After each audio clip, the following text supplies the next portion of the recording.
বৃহস্পতিবার থেকে দক্ষিণবঙ্গে এবং ঝাড়খণ্ডে প্রবল বৃষ্টির জেরে জল বেড়েছে একাধিক নদীতে।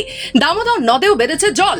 জলের চাপ কমাতে ডিভিসির তরফ থেকে ঝাড়খণ্ডের পাঞ্চেত এবং মাইথন জলাধার থেকে ছাড়া হচ্ছে দফায় দফায় জল। এখনো পর্যন্ত পাঞ্চেত জলাধার থেকে 1,14,000 কিউসেক হারে জল ছাড়া হচ্ছে।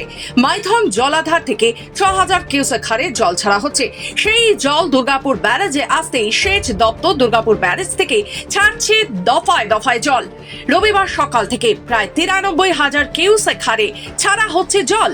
এই জল ছাড়ার ফলে হাওড়া, হুগলি, পূর্ব বর্ধমান, বাঁকুড়া এবং পশ্চিম বর্ধমানের কাকসার বেশ কিছু অংশ প্লাবনের আশঙ্কা দেখা দিয়েছে।